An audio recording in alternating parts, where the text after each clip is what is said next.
Hello，Hello，Hello，Hello。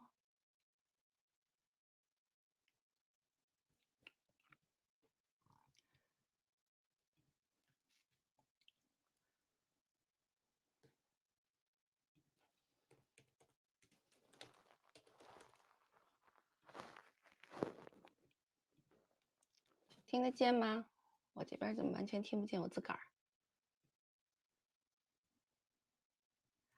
早晨没吃早餐，你们听得见我说话吗？因为我自己今天是自己弄，所以就完全不知道有多少人在线，或者是不是对方能听得见。大家好，大家好。Vivo Wiki，你好，你好。我没吃早饭，太早了，我吃早饭可能反而那个不精神。听得见吗？松茸，您等着夸我呢，哎，太好了。等我做熟了的话，可以适当的时候请大家来连线，然后那个先跟确认一下，就是我这声音行不行啊？因为我今天换了这个，就换了这个移动的话筒，所以可能，哎，听得见，是不是声音好一点儿？前两天不是大家都说嫌我那个音量不够大吗？Hello，你们都在哪儿啊？你们都是什么时区的呀？嗯，谢谢松茸。今天就我一个人单口聊，然后今天是，我第一次用这种直播的形式来讲这个世界媒体看中国这个话题，正好因为这个板块开了一段时间了嘛，然后我也能看出来之前有一些朋友对有一些我做节目的风格或者定位，还有我的一些想法不太清楚。我之前因为都是录播，然后也没有这种对话式的这种交流方式，所以我说，哎，干脆，因为我本身是喜欢这种一边聊天儿一边对话式的这种分享的，其实可能这样效果更好。而且前两天不是跟那个李厚辰跨年跨的4个半小时，把他累得够呛，把我自己弄得充分，所以我就在准备这次媒体看中国的这个呃这节目的时候，我就说算了，索性做一次新的尝试吧。就是每次，哎，我都想有一些新的变化。呃，因为本来做这个媒体看中国就，要看很多东西，然后一边看呢，其实我也需要让大家知道，就是我为什么选这些新闻。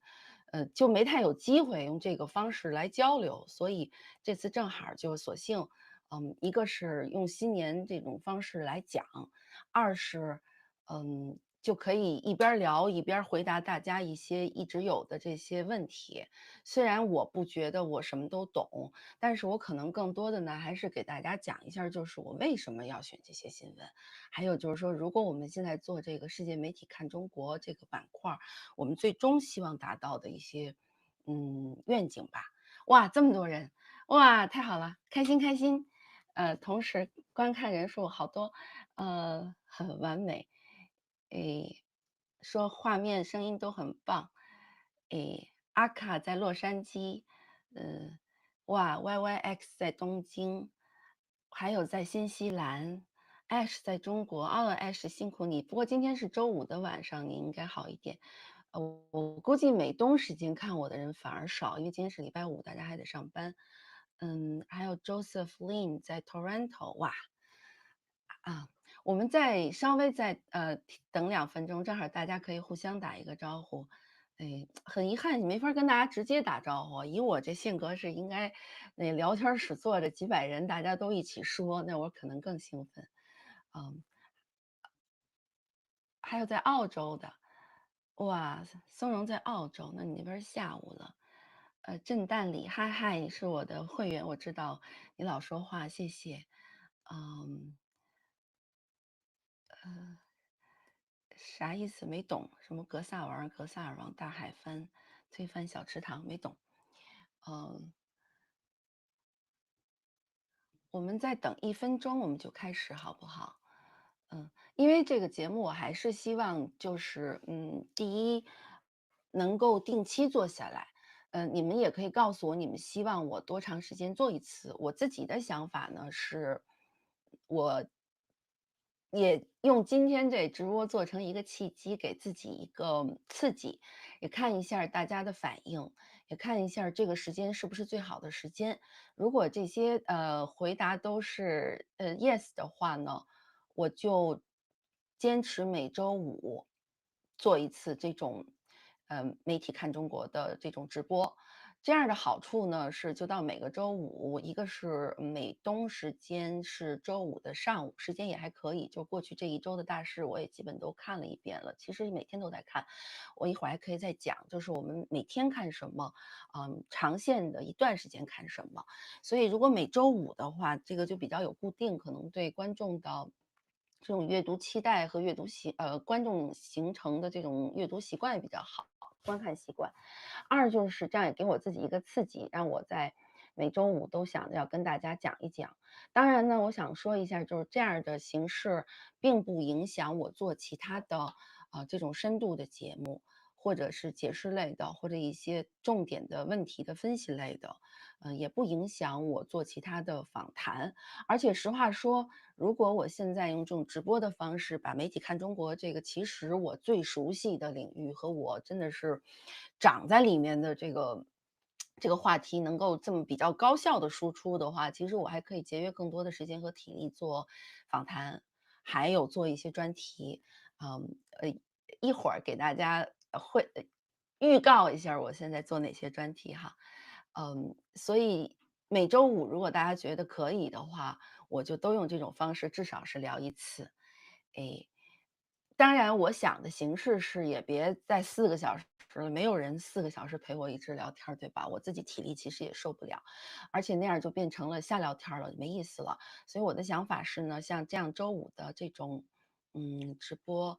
呃，我就1个半小时，我讲3到40分钟，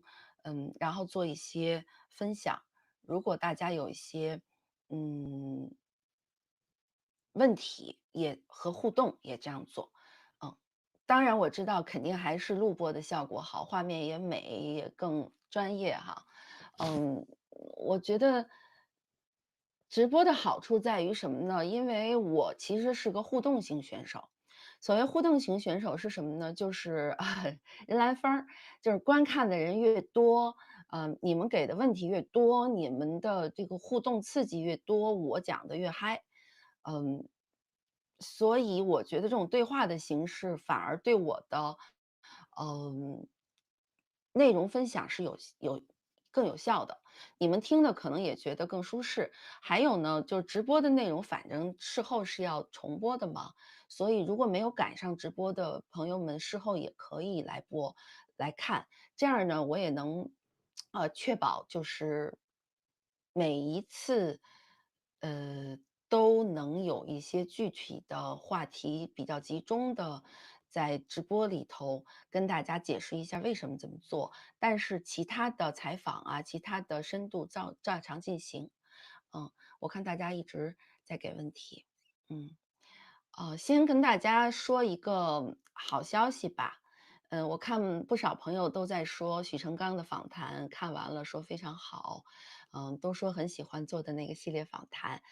其实，许成刚老师的那个制度基因的这个访谈，我们当时的设计就是这么想的，把它做成一个可以一直搁在那儿，大家反复观看的在线公开课。公开课的意思呢，就是它的结构比较完整，它也是配合这个《制度基因》这本书来回答一些关键的问题。可是它不是真正的课的原因是，那本书的结构特别厚、特别密，然后也特别完整。而我们当时做采访的时候，其实我也没看到书稿儿，等节目播出的时候我才看到。所以我发现其实书的很多内容，它是有非常完整和细致的解释的。比如说对于宗教问题，比如说对于马克思为什么许成刚是那样定义的，他讲得非常清楚。所以我还是鼓励大家能看书的要看书，但是呢，如果把大生的那个系列访谈作为一个导读，或者把书里的相关问题作为一个话题性的解惑，这样来反复看是有意义的。所以它比平时的这种新闻类的访谈的针对性要强，也更系统。可是它不是书，也不是公开课，所以虽然是公开课的形式，还达不到公开课的那么课件儿完整。许成浩老师他们昨天自己也发了 Twitter 来解释，就是，有一些如果在采访里的一些口误或者一些表述不够好的地方，他们也希望大家还是看书。啊，还有就是我刚看的朋友说，不能老拉着徐老师来做访谈。哎，要跟大家说一个好消息，我跟许成刚老师确认了，他定期会来跟我直播。呃，关键就是要讨论，嗯，具体我们两个直播的时间和频率，我觉得1个月一次比较好。那么干嘛呢？那就绝对的就是我来控场，其实陪着许成刚老师聊天儿。你们不知道的一点是，徐老师他也是互动性选手，就是我跟他采访的时候曾经说过一句话，我说徐老师您就拿我当工具人，我提完问您就讲就行了，我尽量就不说话了。他说你不坐在对面儿我就不想说了。哎，我现在自己做直播，我就特别理解这种感觉，就是其实你有很多东西想输出，也很想讲，然后你觉得对面儿不管是坐着一个听众，还是坐着一个镜头，你知道对面儿有千千万万的人在听的时候，你的这种讲述的兴奋感是非常非常高的，就是可能当老师的人都是这样子的。所以我就特别愿意，当时就采访的时候，我就特别配合徐老师，就像一个学生一样，就听他讲。而且他真的是我们剪辑剪得非常的少，基本上没剪辑，那就可以变成了他出口成章嘛。那如果这种出口成章的特征是非常适合直接做直播的，我就一直想，如果能拉着徐老师做直播，那简直是太好了。好处是大家可以一边听一边就提问，徐老师就真的在做一个在线公开课了。可是我当时担心的一个是他的时间，一个是他的体力和精力，还有就是我们能不能固定下来。没想到，前天我跟他拜新年好的时候，他又说他在台湾、在日本，最近不是在做访问吗？然后不是在这个到处讲课，他说所到之处，大家都跟他说在定期跟着看大生，然后还说他们都直接叫你名字，说都知道你无微，然后徐老师肯定挺高兴的，然后我就顺势说了一下，我说好多观众说看你的大声访谈看了5遍，昨天我看推上有一个人留言说看了12遍，天呐，你们怎么有时间看那么多遍？然后我就跟他一说，他说那个，嗯，他居然就同意了。然后他就同意跟我定期直播了，直播哟，直播的意思就是说，徐老师坐在这儿，马上就可以回答大家的提问。所以我现在先预告一下儿算是今年给大家的第一个呃礼物和汇报吧。呃，当然呢，我们要加大力气提前宣发嘛，因为如果更多的人在线，我告诉徐老师说，好多好多人在线听呢，他的兴奋感肯定也是特别强。然后在现场的时候呢，就可以提问了。有人说我感觉废话太多了，那就，呃，我就先把这个事儿停下来。好了，切入正题了。好，我们已经开始。今天呢是这样儿的哈，我来讲这个世界媒体看中国的意义呢是，我们之前讲过很多次这个话题的原因是，每一次我发现有一些外媒在具体讲一些中国问题。嗯，那么今年呢，今天的这个2025年第一期，我其实想讲的，虽然我的标题是说2025年，世界媒体对中国有哪些的预计，但是其实大家还是一些延续之前的采访报道的一些条线来做的这样儿的一个关注中国问题的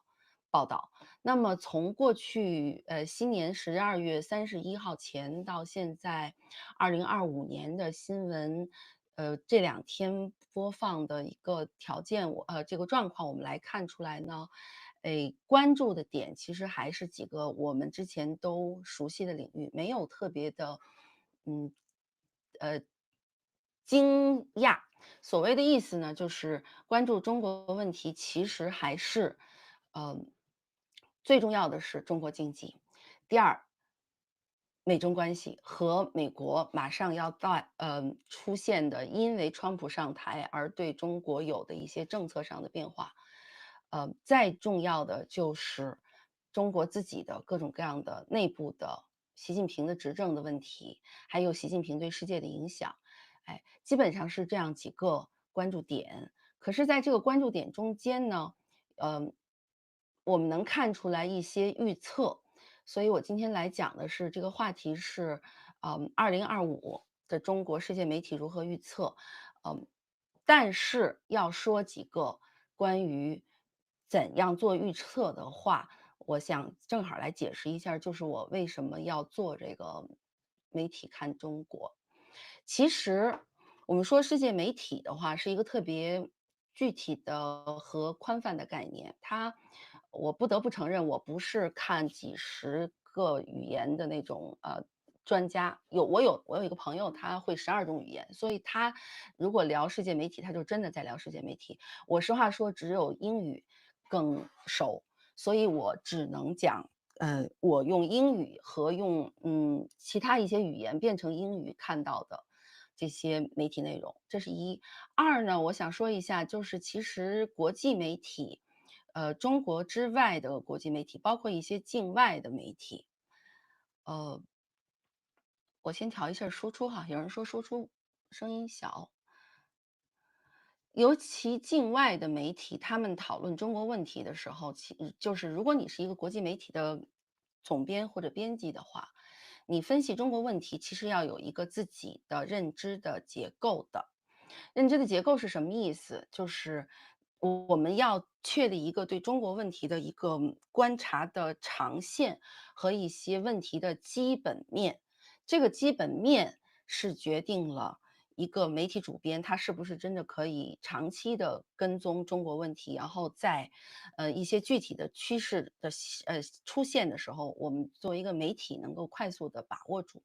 所以呢，这样你一个编辑说白了就是你要是知道中国在哪些点上之前是什么样子的，现在是什么样子的，你才能做出一些选题上的选择。就是一个记者来向你报题的时候，你才知道什么是新选题，什么是对的角度。所以我作为一个在媒体干了20年，而基本上都是在境外媒体或者外媒工作的这么一个人的话，我必须给大家分享的其实是世界外媒来看中国的一些基本面。这个就是我老说的一个编辑认识中国问题的，嗯，一个认知图。这个图如果在脑子里的话，你就大概有数了。所以这个图是我越来越想跟大家分享的，而不是说具体的某一条新闻，具体的某一个新闻谁谁谁怎么说了。这种东西当然是比较有针对性，但如果不分享一个结构性的框架的话，还会是东一榔头西一杠头。这是一点。二呢，如果有大家这么一个认知框架在这儿的话，很多分析不会是拍脑门儿想出来的东西，会是有一个前因后果，有一个趋势性的认知。这个也是我觉得现在中国讲中国问题的人和境外讲中国问题的人经常忽略的，就是他们有一种对观众的 PUA，就是这事儿你不懂我懂，我懂你就得听我的，其实没有这么神秘。也不存在就是说有什么特别多的独家消息。其实如果观众们都能有一个对中国问题的一个准确判断的话，整个公众的媒体认知提升的话，对媒体是一个正向刺激，就是可以大家一起做事实核查和一起分析。这是我想说的第二点，就是我们接下来的话，我每次都会讲这个，就是最近西方怎么看中国。在这个框架下的话，其实看我这2天搜了一下儿过去3天的，如果你输入 China，看到的是几个点。一个是，嗯，习近平的新年讲话。习近平的新年讲话呢，多家媒体都报了，《纽约时报》、《华尔街日报》。NBC、美联社、路透社都报了，他们关注的，很一致的都是习近平对经济问题和台湾问题的表述。其实不算是预测，是他们自己的一个报道。我给大家调出来一下儿《纽约时报》的这个访谈的，不是《纽约时报》的这个报道，就能看出来他们关注的点。《纽约时报》呢是说，习近平这次罕见的自己在视频的这个新年讲话里承认了中国经济有困难，用了一些比较罕见的。以前不太说的对中国经济的表述方式，这个是《纽约时报》关注的点。说的是习近平自己承认了，经济上大家要中国要尽量努力的提升，而且说要尽全力。当然，这个实话说，习近平的这个经济，嗯，新年致辞我没看，如果大家有看的话，你们能不能感受到这一点？我相信是细节是能看的。哦，而《华尔街日报》呢，就也是关注了，中国调低经济增长点的这个细节。虽然就是12月份的中央经济工作会议还是在承诺加大一切力度来提升中国经济增速，但是因为现中速的最后的数字还没有出来，呃，世界银行预测也不过就是4.7、4.8，到不了之前信誓旦旦说的5，所以《华尔街日报》关注的也是这个点。而，《华盛顿邮报》的标题直接就是说是，嗯，习近平强调最终还是要统一台湾。就而各家媒体又都强调了，川普1月20号马上要就职的川普，他会，呃，一定会在一些话题上引发对，中国对美国的这种政策的变化。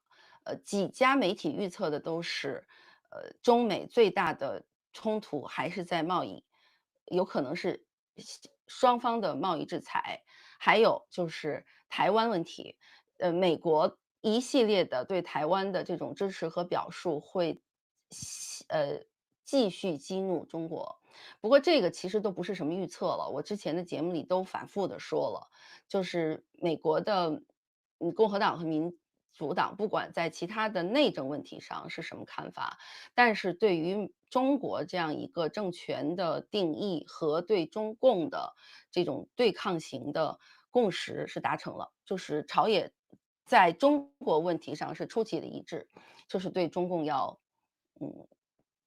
尽量的严厉和遏制。而在台湾问题上，现在呢，我们要等着看的就是川普会怎么继续表态。可是这几家媒体现在在报习近平的这个新年讲话的时候，都用大量的篇幅又去回顾了过去一段时间美中在台湾问题上的这些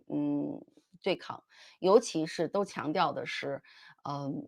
中国认为台湾是完全不可放弃的这种底线、红线或者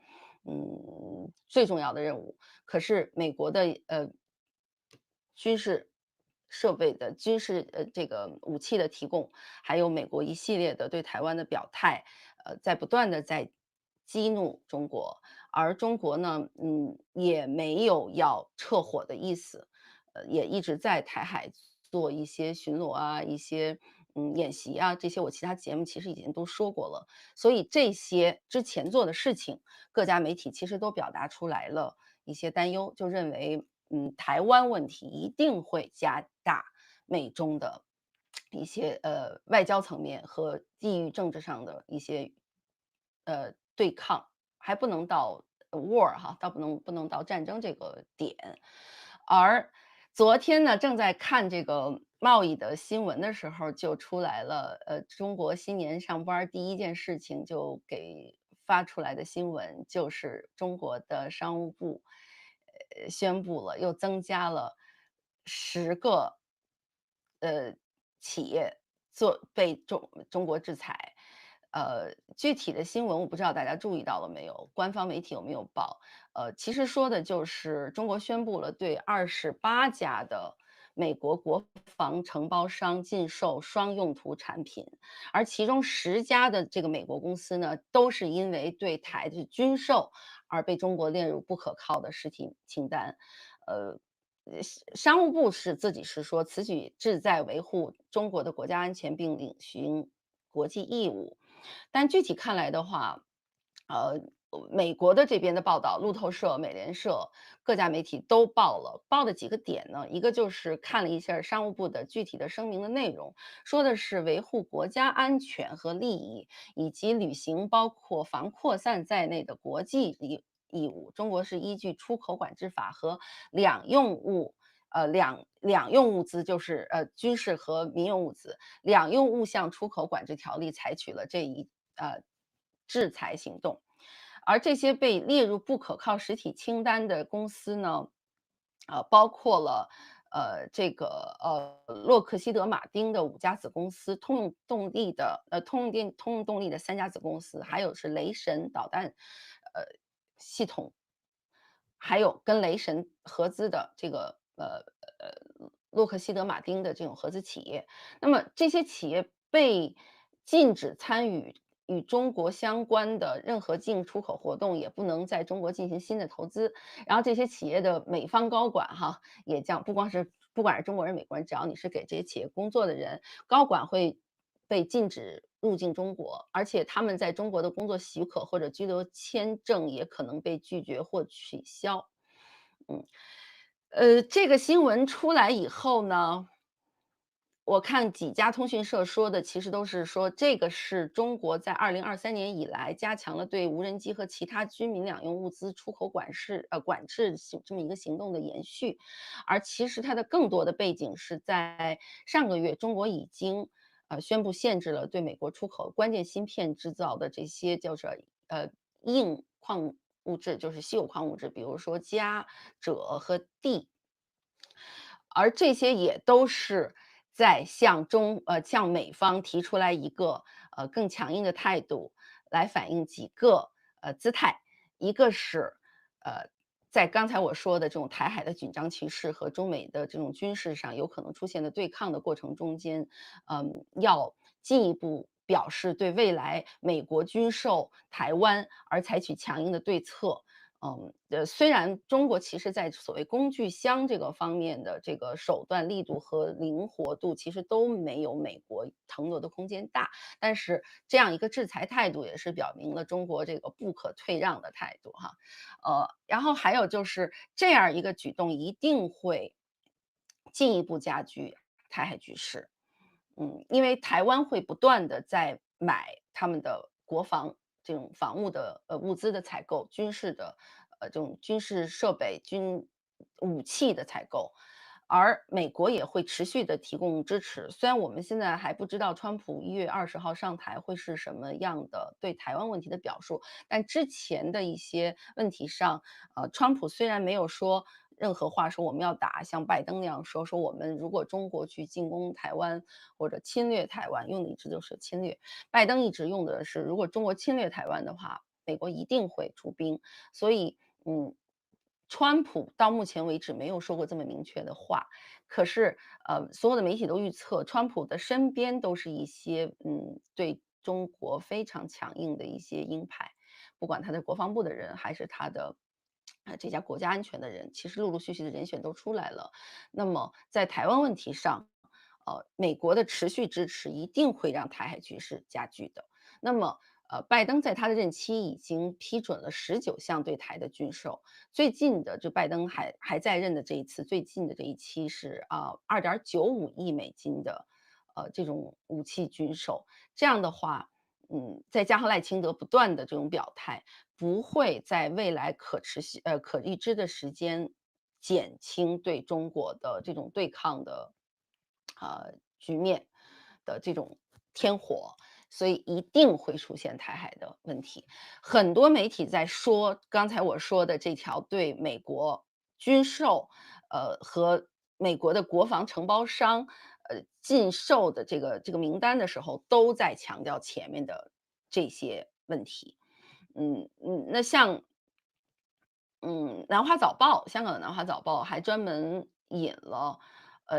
人民大学的这个石英红，他最近比较活跃哈，经常在外媒上说话，也是经过许可了吧。说是石英红就直接说这个制裁措施可能就是要对马上上任的川普和就是所谓特朗普政府提出警告，就是警告台湾，问题，美国不要试图去支持特朗普。你要上来的话，你不是说你要制裁我们吗？那我们也要制裁你的美国公司。不过，美联社的分析就认为，虽然中国政府对这些公司实行制裁，是回应美国最近宣布的对台军售和援助，嗯也，但是，呃，也没有什么更多的作用。因为这些人，第一，他们也不会真正的专门去出现在中国大陆上。二是这些，行为更多的还是一个姿态上的表态，而并不是多么对美国公司能有，实际效果的一个态度吧，这也是美联社的分析。但是，都在看美国，这边儿总统还没上台呢，新年来1月2号第一件事情就是由商务部宣布这么一个名单的话，也是表达一个姿态，就是你美国企业只要在台湾问题上不支持中国的，路线的话，你就不要再跟中国做进出口，也不能在中国做投资。好像就表达了一个，呃，强硬态度吧。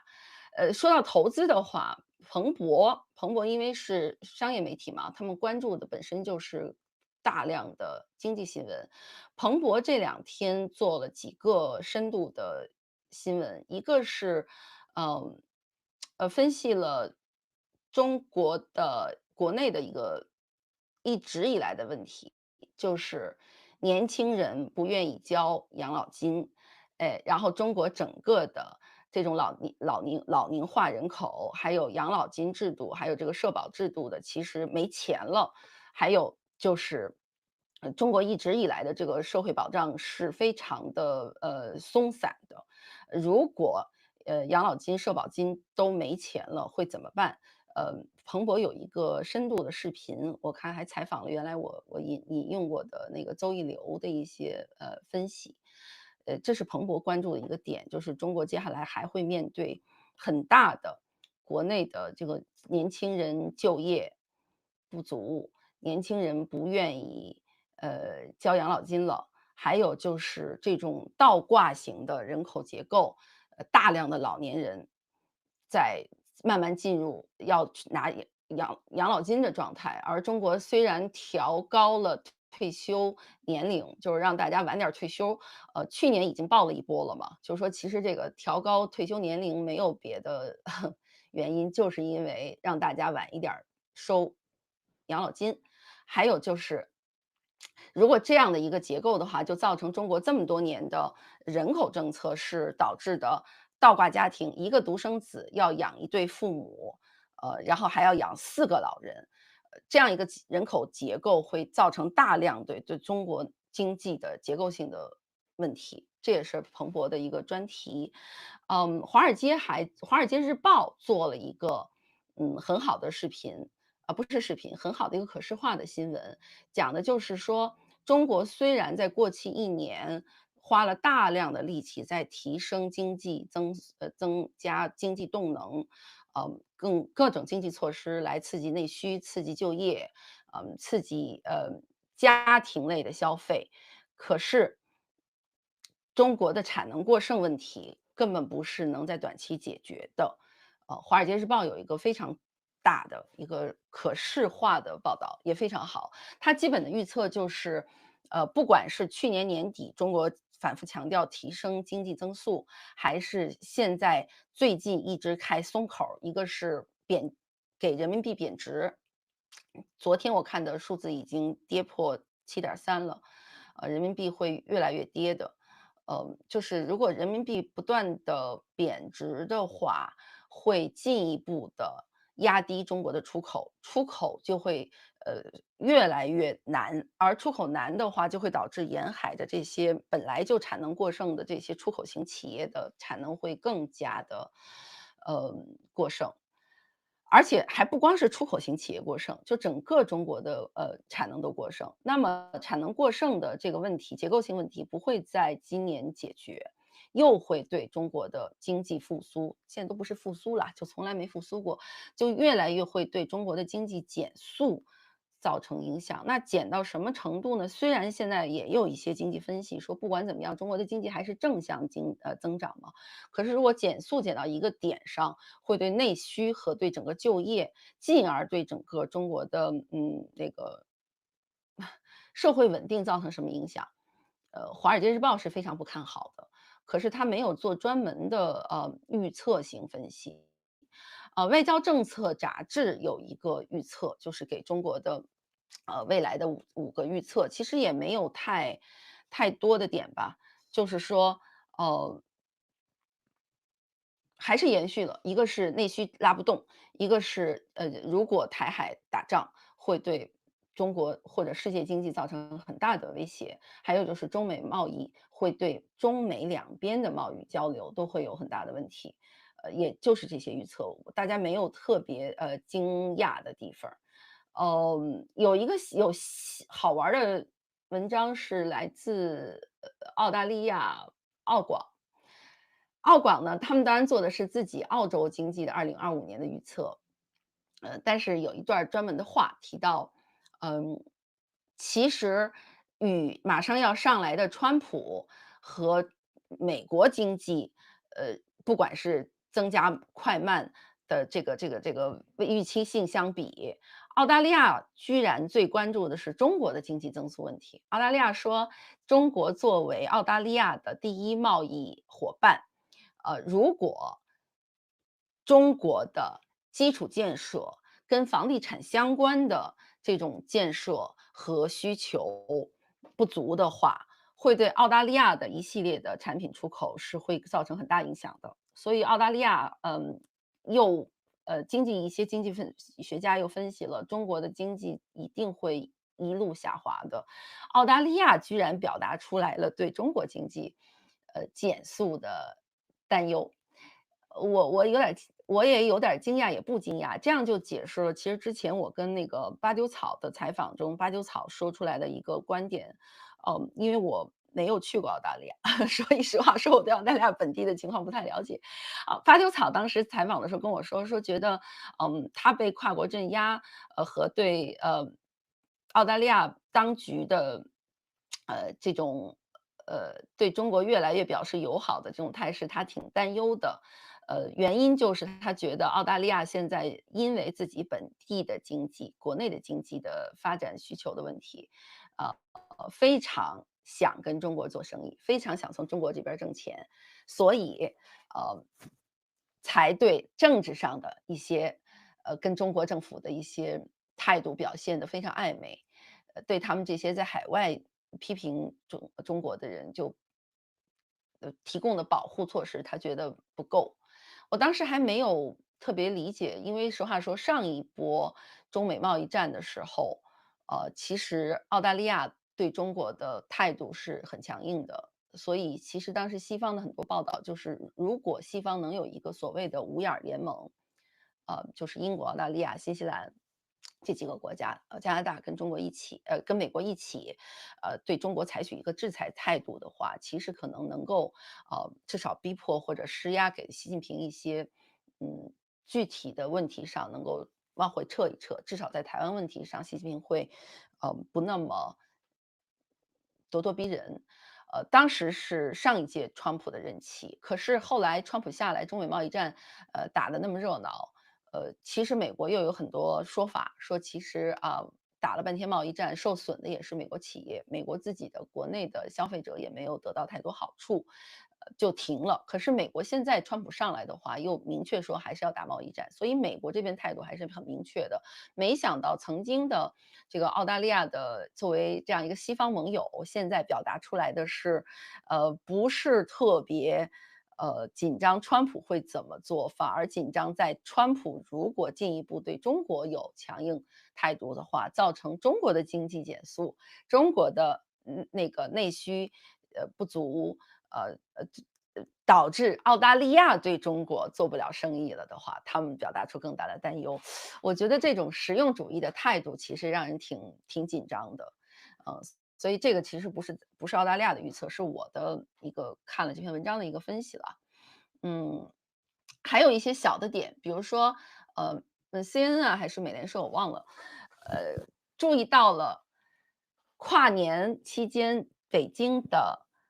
新年票房跌得非常厉害，这个我估计你们在国内的朋友能感受到。据说今年新年都没有人看电影儿，没有人消费，好像各家商务中心啊，什么这些买东西的地方、吃饭的地方人都非常少。所以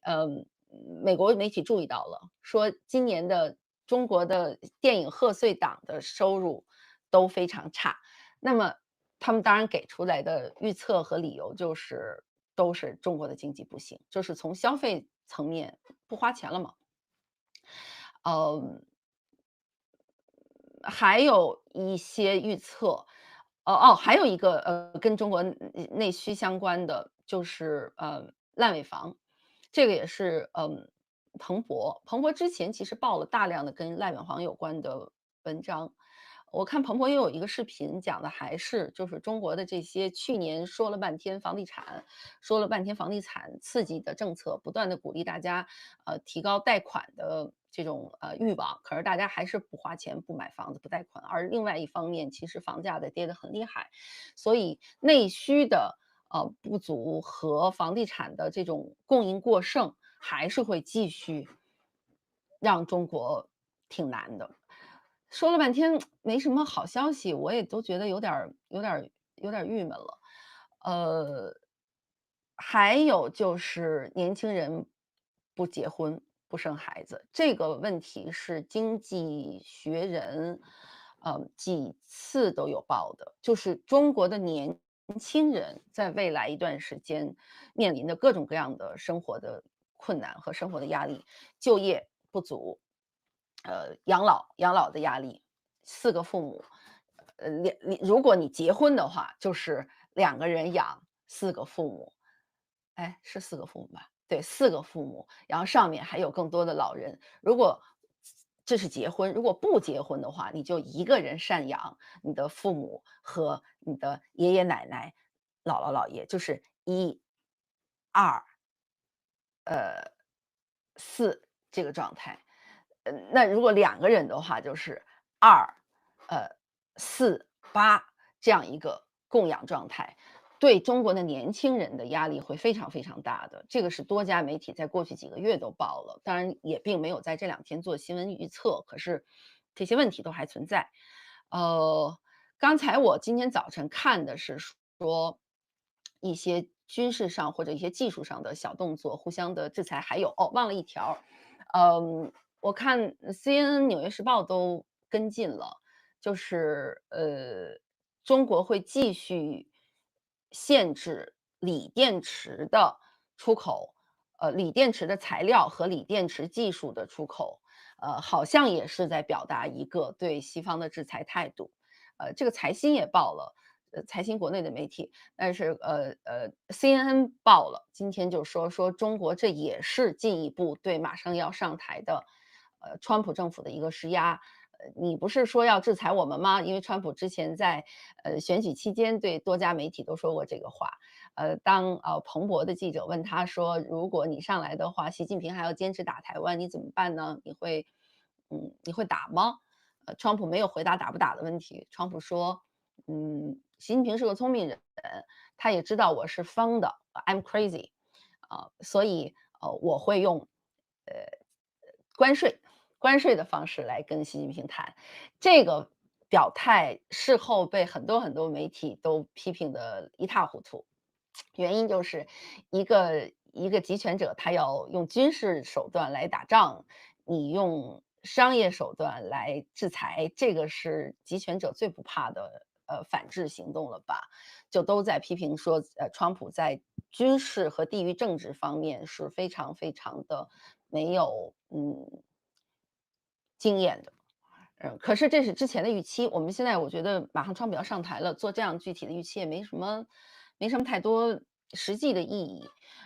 就看川普具体到台湾问题上他会怎么表态，还有他身边的人会是什么样儿的人，最后会在各种各样人的这种利益博弈和建议下，提供一些什么样的解决方案。南华早报9个小时前呃有一个故事，嗯，说的是，呃，中国也开始做刚才说我前两天的节目有一个叫军演，兵演，叫什么 war game，就是战争游戏推演嘛。然后中国也在做这样的推演，然后显示出来了美国的一些呃呃打击，在南海的打击会让中国比较紧张。之前的这个军事推演的这个节目上，我说了，就是军方一直在预测，其实一些媒体都报了，这个不是这两天的预测，年底的预测，就是在接下来马上要出现的2027这个节点上，习近平一定会做一些事情的。一定会让自己的解放军，准备好打台湾。能不能打是一回事儿，但是他准备好了，他有可能随时会，动手。所以我之前的节目也说了，美国军方现在都在积极准备，一个是加强美国自己的军事备战，一个是在警告美国政府要注意，中国甚至在核武器问题上都会采取一个备战的状态，呃，这这个也是一个长线预期，不是这两天的。如果美国和西方是对中国的这种军事决心如此紧张的话，会引发下一波的这种军备竞赛吗？这是个开放性问题。有的鹰派就会觉得中国一定会加强对西方的这种军事竞赛的。那么军备竞赛出现的话，西方怎么应对？这也是一个要看的点，倒不是预测了。所以我觉得，我不停的说了这么多，整体来说总结一下，就是在2025年的新年的这几天，西方对中国的观察和预测没有跳出我们之前讨论的框架。就是一个是非常关注习近平在一些问题上的具体说法和表态，看出来习近平自己对中国经济没信心，在新年致辞里头反复讲了要全力以赴要提升中国经济。那么他说这个话，就说明他害怕中国经济出问题。这是西方外媒的整个的关注。二呢，就是在习近平不断的处理国内经济的同时，他仍然表达了对西方的强硬态度和在台海问题上的强硬态度。那么他这两天出现的制裁这些宣示性行动，不管是制裁美国的公司，还是禁止对锂电池材料的出口，都是要表达准备好了要跟美国和西方做贸易对抗、贸易互相制裁的这种手段。可是，呃，中国越打台湾，越会对自己的经济和内政造来一些压力。没有人预测说，如果打台湾，中国马上会倒台。没有，也没有人说，打台湾，中国的经济会马上崩溃。但是我知道油管上很多那个一些内容YouTuber 吧，一直都在说这个，如果打台湾，习近平政权会崩溃什么的。这些我觉得这种预测有点不太负责任吧。但整体的西方媒体的机构媒体的和分析师的思路都是认为，习近平在台湾问题上一定有动作的话，会给世界造成很多麻烦，不管是全球经济还是中国自己的经济。那如果经济崩溃到中国如果经济退步到一个点，会不会一泻千里的崩溃呢？中国经济崩溃，这个也是我们民间经常的说法。其实从经济学讨论的角度上，不存在一个完全崩溃的一个经济，它经济是一个，一直存在的这么一个结构性的，运行。它不是说一个房子似的，说塌了就塌了。但是如果老百姓兜里越来越没钱，年轻人越来越不生孩子，老年人越来越多，社会冲突、社会的这个暴力事件越来越多，共产党的这种政权，它的在执政方面的受到的挑战越来越大，会有一些变化。这个是分析经济和政治问题的，我觉得一个需要理解的一个思路吧。但是我们是真的不希望看到中国的经济崩溃，然后进入了一个下一轮的这种丛林法则，呃普通人受苦，富人权贵卷着财产，老婆孩子全跑到美国、跑到欧洲国家享福去了。我不太希望看到中国出现这样一个局面，我也不希望看见中国的这些各种各样的暴力事件，呃，或者说所谓的这种，啊，倒了吧，倒了吧的这种，呃，观观点。但是并不是说我们不希望中国彻底经济和结构型的崩溃，就说我们因为怕乱而因此就支持这个共产党的政府的很多的执政的方法，也不能因为怕看到中国的乱，就支持他的很多现在的做法。这个作为媒体人肯定是要这样去思考这个问题的。我觉得到这儿我就可以停下来了。呃，我我刚才就是一直让自己先没看评论，我就自己先把我今天想讲的先大概输出，但是我看了很多评论，所以我现在可以停一下看看大家的问题。嗯，我看我们的时间也是50分钟了，还不错。这个40分钟我发现能基本上梳理完目前的，要讲的东西。呃，大家给一些提问或者一些具体的，反馈吧。想再说几句就是，嗯，如果我们按照媒体报道中国问题的这种编辑思路来看的话，一般来说，观察一个中国或者一个国家的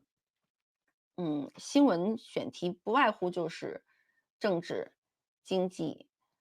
社会，然后更细的是技术，人文，外交。而现在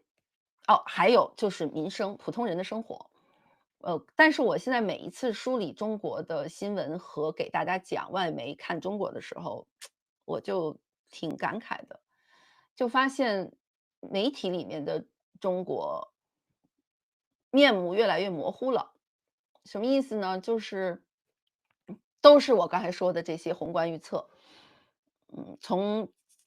经济数字看中国，从分析师的分析看中国，从地域政治看中国。呃，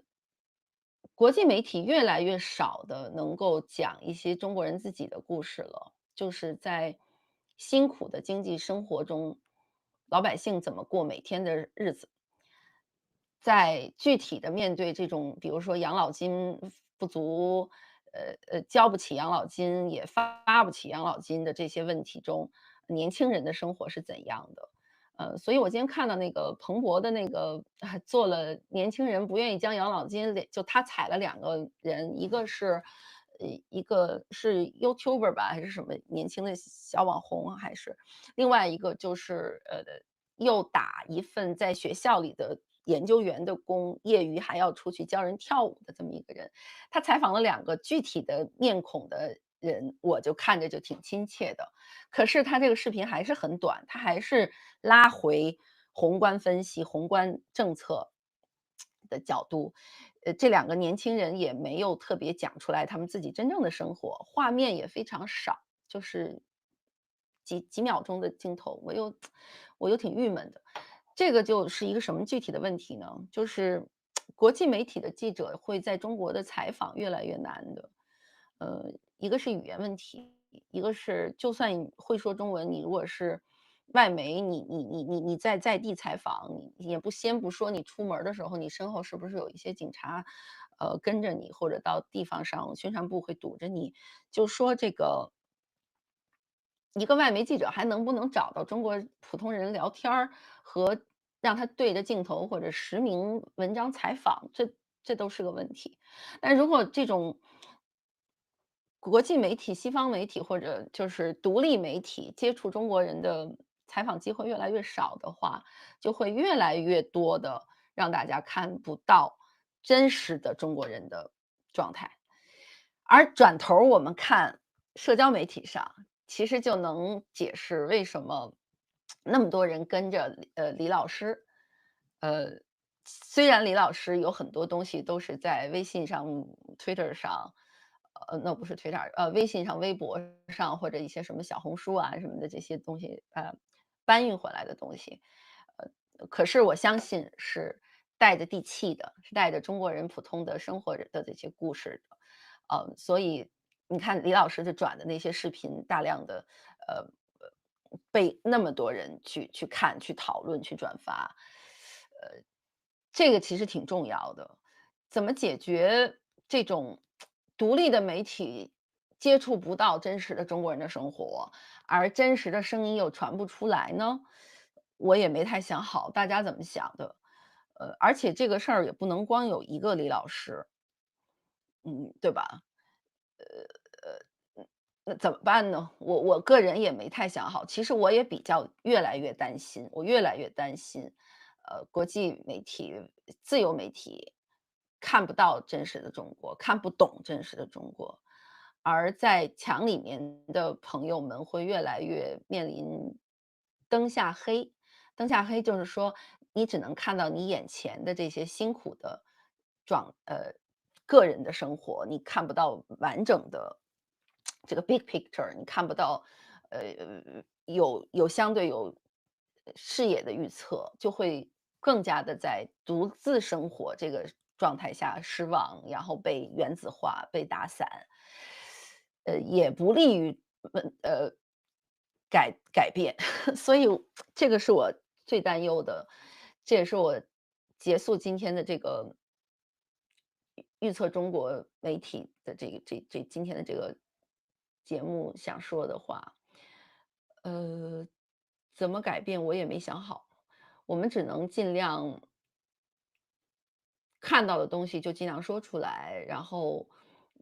墙内看到的好的分析、好的报道、好的视频，大家都能转就互相去转。呃，然后就在自己互相的可接触到的范围内，互相多给一些真实的信息，互相多鼓励，让大家更真心的了解中国吧。而了解中国之外，其实大家千万千万千万别失去这个国际视野。呃，国际视野这个事儿我也再多说两句。国际视野呢，其实不是只说你会说几句英文啦，或者会说几句法语，会说几句德语，说几句日语。当然，外语非常非常重要。那么用外语能干嘛呢？就是能让你看到被控制的新闻、被控制的中文世界之外，别人在说什么。呃，别人在说的，他不一定都对，但是总比一种声音好，对吧？所以如果能看多一些其他国家的人在怎么想，其他国家的媒体在怎么报道中国，然后再跟自己眼前看的东西和每天读的东西比较一下儿，我觉得这种比较就是能慢慢让我们跳出我们认知的舒适区。然后这种比较，然后你又接触到了各种各样不一样的这种媒体的报道，你最后学到的其实是看待问题的视角，分析问题的视角，你会发现，哦，原来分析中国问题并不只有中国一个视角，也并不只有官方这一种视角。我觉得这个就是批判思维和国际视野吧。其实国际视野并不是说你去了多少国家，你买了多少洋酒名牌儿，是看待问题的角度，能不能跳出自己的既有思维，是能不能站在其他的国家的角度和文化的角度去看问题，能不能发现，哎，原来中国的经济是这样的，那么其他国家怎么看？其他国家为什么这么分析？他们为什么 get 不到我们这么想？他们在他们自己的立场上是一个什么态度？到这儿还不行，要再回来分析中国的问题的根源在哪儿？我们自己的分析的这个误区在哪儿？我觉得这种跳出自我思维，跳出中国思维，跳出中文思维，从世界的角度回看中国，然后再能反观我们自己应该坚持什么而做什么。我觉得这个事业特别重要。这就是我开篇时候说的，我们有的时候作为这种双语的媒体人，不管你是不是在机构媒体做，呃，也不管你是不是此刻你是在国内，在中国，还是在华语地区，还是在海外，就是纯所谓的西方和自由社会，看中国也得这么看，就是既得了解在地真实的大家接地气的每天的日常的生活，别弄到最后我们都飘在云端了，都不知道普通人在想什么。我们每个人都是普通人嘛，对吧？其实都有在国内的亲戚，都有朋友，都有自己的发小都有自己的同事朋友，所以在中国的这种痛感，呃，非常重要。呃，可是另一方面，你做媒体人的话，你光陷在中国的这种痛感里头也不行，你又要跳出来，给到一个大家更冷静的视角，哎，我觉得这个也很重要。这就是我一直这么多年，就是我作为一个说中文也说外文英文，然后在国际媒体里干了这么多年，从编辑到记者干了20年以后，我会发现经常，外媒会出现的是说不清中国的事情，因为他没有在地的痛感。而为了说清楚，他就要把中国的问题讲给他自己国内的观众听，给美国媒体就给美国观众听，英国媒体就给英国观众听。你看我刚才说澳大利亚人，他一定分析中国经济问题以后，他最后想到的是中国，经济减速给澳大利亚经济带来什么伤害。日本也是这样子的，日本讨论台湾问题，他最后一定是考虑到日本在这个过程中间自己要做哪些调整和注意。台湾也是这样子的，台湾现在越来越，嗯，台湾普通人是对中国的态度是越来越复杂，又不喜欢中国，又关注中国，又不得不关注中国，而越关注中国的新闻，他们就越不喜欢中国。台湾现在受众是这样的，媒体也是这样子的，而且台湾的媒体其实还越来越害怕中国。所谓害怕的意思，就是因为中国的问题越来越复杂，他们看不懂了。二就是，中国的那种歧义的表达，他们越来越反感。所以我接触到的一些台湾媒体人讨论中国的问题的时候，也都一种又惧又怕又烦的一个心态，但又必须要因为工作的原因去关注。呃，这种心态也挺让人挺忧伤的。所以，我经常是夹在这几种心态中间，有的时候就觉得，我又要解释中国问题，又要告诉大家中国人他们这么想，美国人你们这么想，有可能是不太了解中国人。这个比较视角也是媒体人必须要有的。行了，说了这么多，这一板块儿的我自己希望说的话就说完了。如果有一些分析，有一些讨论的话，你们都可以提问，我看一下评论，有一些具体的针对，或者你们有一些好像，我觉得是不是大家很多人是想吐吐槽，是想聊天儿啊，也都可以说。我再给半个小时的这个提问和互动时间，我们9点半就结束这次。直播，好不好？嗯。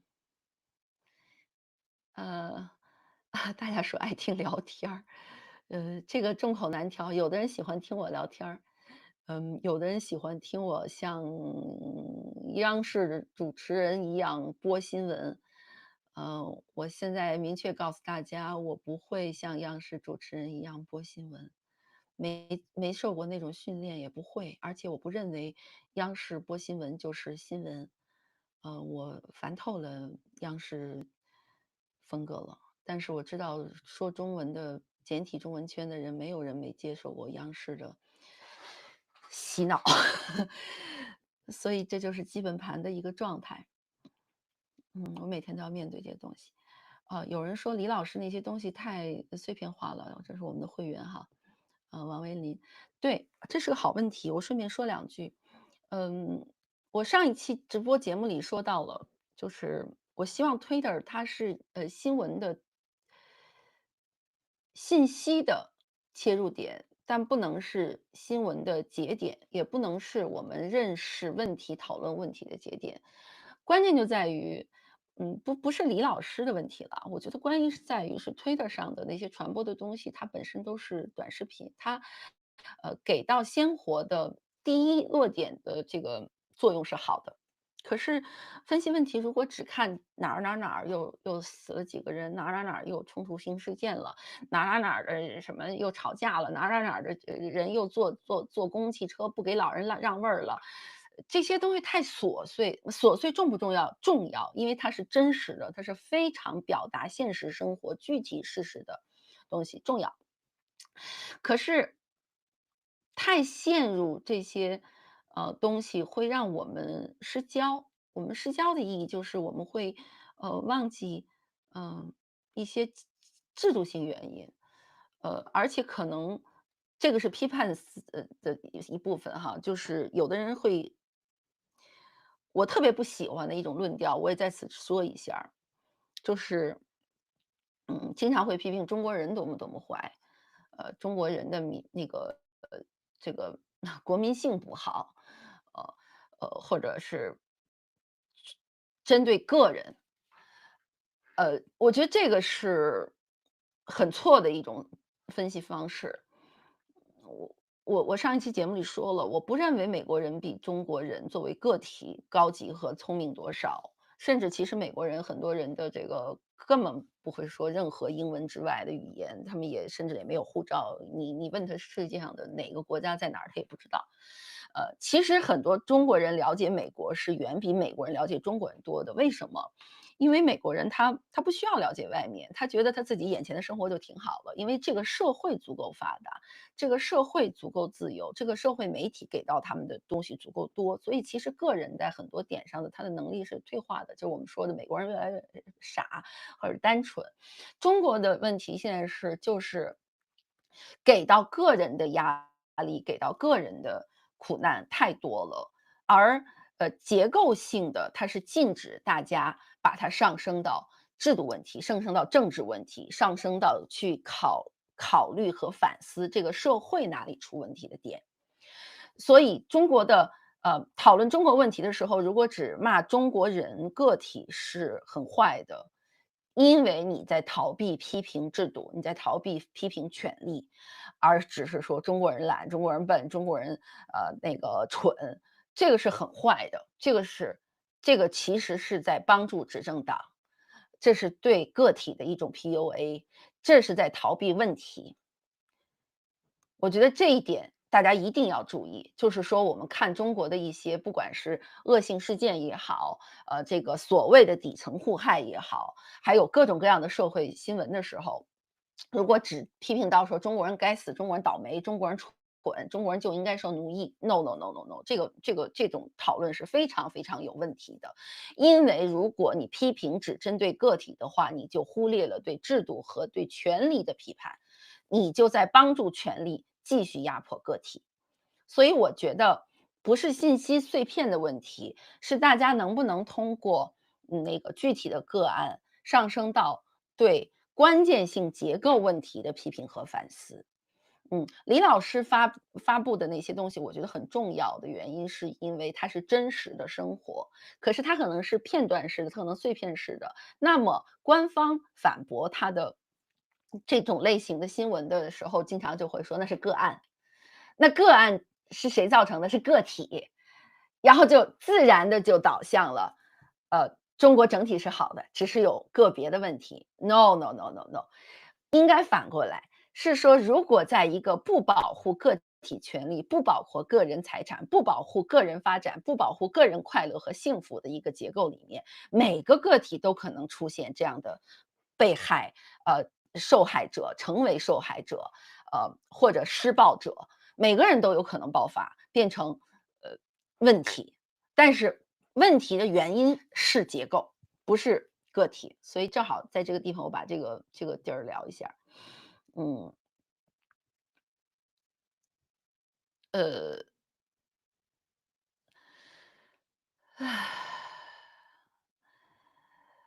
哦，好问题。千元方，欧盟、日本、阿拉伯媒体对中国如何预测？哦，在这儿我忘了，抱歉抱歉，跟大家说一个，你们都知道那个 Victor 高吧？Victor 高叫什么？Victor 高，哎呀，中文名我一下子忘了啊，我搜一下，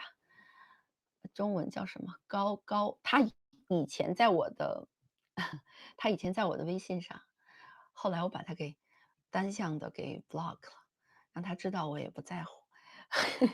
因为我实在看不了他每天斗志昂扬的发东西，我就连保持生物多样性，留一个观察的对象我都受不了了，我就把他单向 block。Victor 高，你们谁能提醒我一下，他叫什么？我死活想不起来了。我看昨天那个《环球时报》在发的，哦，高志凯，谢谢松茸，谢谢松茸。高志凯是前天啊还是昨天呀，在半岛电视台上了节目。那个半岛电视台的那个节目叫做《Bottom Line》，我不知道那个节目是在电视台上还是在 YouTube 上，但我是在油管上看到的。Victor 高，然后他那个标题，因为我是在做今天的直播功课嘛，我就搜了一下儿结果就发现了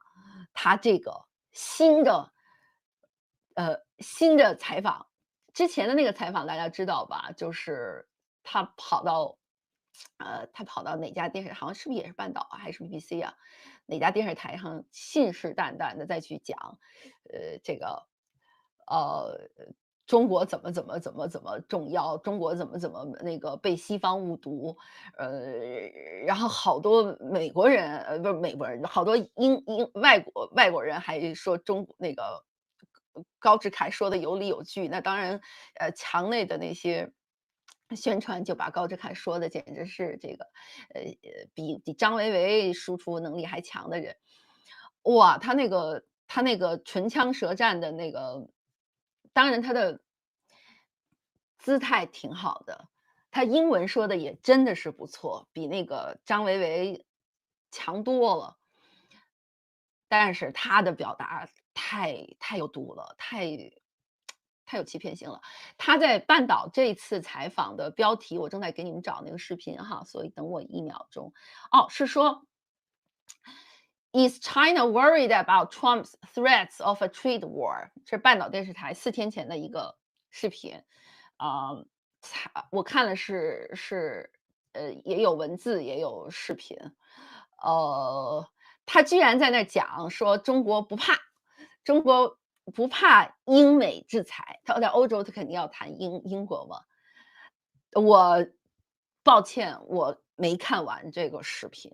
我看不懂，我也不想那么虐待我自个儿，我没看完。但是我看了几句，也看了整个的那个 transcript。我比较惊讶的是，这种大外宣的这种主动出击到外媒的名牌儿节目上去为中国辩护，这种行动是外国使馆安排的中国大外宣这个渗透直接的这个新战场，还是就是现在外媒想聊中国又找不着人用英文接受他们采访，然后他们也不知道 Victor 高是谁，就去了呢？实话说，我没去问半岛电视台，我比较惊讶，就是这个 Victor 高居然就去讲了40分钟，就关键是半岛居然还给他这个机会。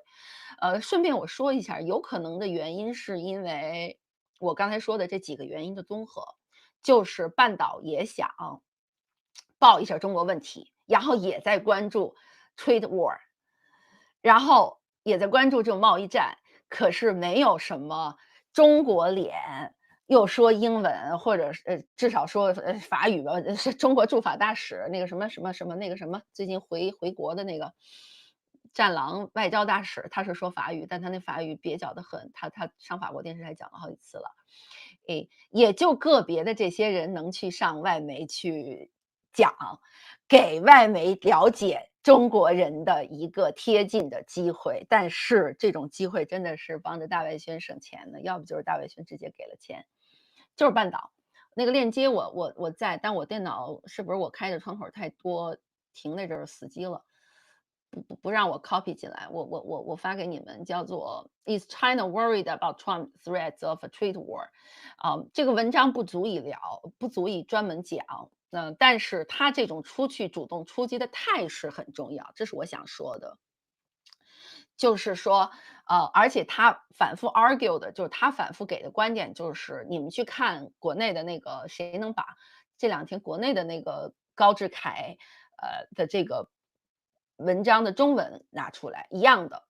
是他参加半岛电视台这次节目采访的中文版。他的观点就是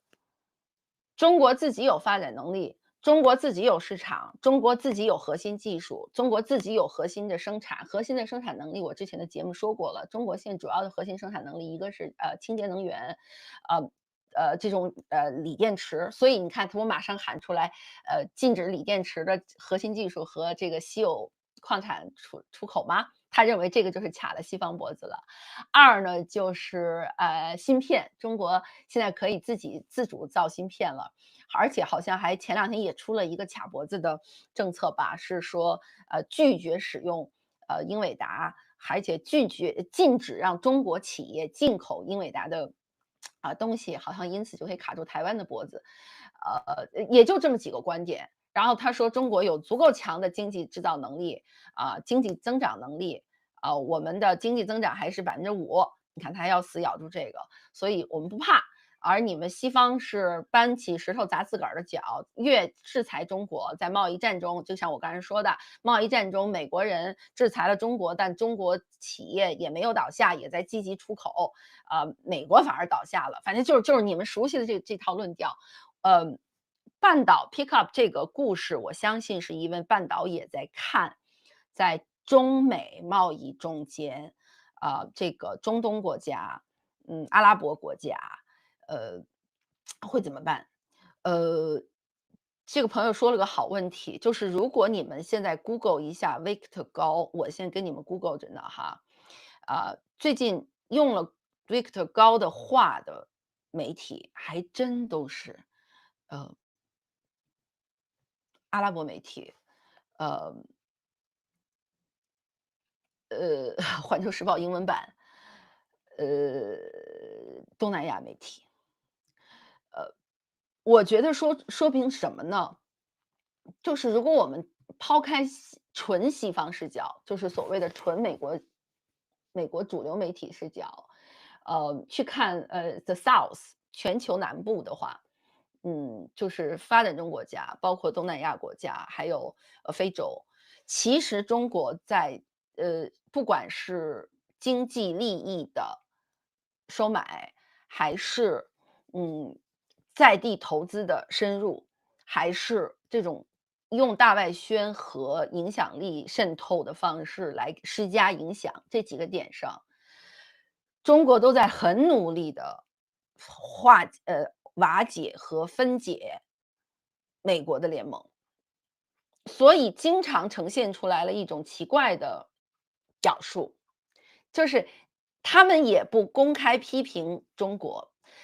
表达了对中国越来越强的存在的关注，真的是关注，它是中性词，关注是中性词，又嗯不明显站在美国那边，就是试图超然和独立吧。你想我刚才说了，澳大利亚都不批评中国，只是说中国经济如果减速的话，澳大利亚本身要受害。东南亚国家和非洲就更是这样的态度。但是倒没有多少媒体直接说，支持习近平的这个专制政权的哈，除了除了他金元外交那些国家吧，那些金元外交那些国家，什么那些中亚那些国家，对不起，我不会俄语，我也不会他们当地的语言，我也实在不想看俄语的东西。但这样会不会造成我的视角有偏颇？会有可能的。对，卢沙野，谢谢你们。那个卢沙野那个大使全身而退，他在法国，你看几次主动出击上法国的节目去怼西方，所谓的是挑战西方的既有认知，来挑战西方对中国的误解。其实这就是主动出击和主动那个去挑战认知的大外宣的一部分。啊，我们有正常思维的人会认为这样的访谈或这样的讨论太蠢了，太 SB 了，对吧？呃，有的人还说，有的人还说他这样出去给中国政府丢人，给中国人丢人，会不会外交系统会制裁他，惩罚他？恰恰相反，恰恰相反。会叫的狗是主人最喜欢的，因为你的作用就是叫嘛。所以他在外面咄咄逼人的这种态度，他就是说给一个人听的。在他的外交系统就是说给王毅说给他的领导听的，那王毅就是说给他的主子听的。哦，对，顺便说一个，这不是外媒看中国的问题的，这是昨天这个社交媒体上大家都在说的。就是我看王毅在北京挂牌儿成立了什么人类共同体，指引人类共同体未来方向中心。这王毅这么蠢的这个动议是做给谁看的？也当然是做给习看的嘛。所以就是在这样一个一路向上的这种权力体制结构的话，他做的任何事情都不是为纳税人和受众和公众和民众服务的，他就是服务他的权力的主子。这就是集权政治的最关键特征。所以战狼外交口儿上的人越咄咄逼人，出去说的越多，我们有普通认知的中国人觉得太丢人了。不管你是在国内觉得这些人出去丢人，还是我们现在海外觉得这些人到全世界帮中国人去丢人，我们如果觉得丢人的话，说明我们有正常思维。但是他们不在乎，他们的目的不是真正的传播，他们的问题就是出去喊两声儿，把这个大外宣的钱花了，把他们的工作保住，让主子高兴。挺悲伤的。所以昨天我忘了，谢谢大家提醒我，我忘了说这个 Victor 高这个事儿。呃，啊，哎呀，真是的啊！SZ 报，你要上班了，我估计是美东时间，今天这个时间有点太，是早上上班的时间。嗯，然后 SC 报，我再读一个你的评论哈，他说我们从很小被教育洗脑的一条主线就是要看大方向，不能拿个别现象来否定集体，这就是中共一直强调的集体主义，集体，集体，集体。你说的特别对，中国的这个洗脑方式，我想再多说两句，特别奇怪，特别有毒。它是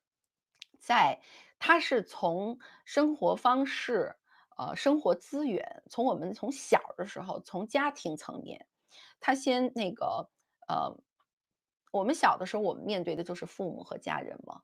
但是你们有没有想过，你们的父母和家人也是这个集体主义或者这种专制政权的受害者？就是从我们最小生存的时候，我们就会发现，我们不管是在家庭里，还是在学校里，还是后面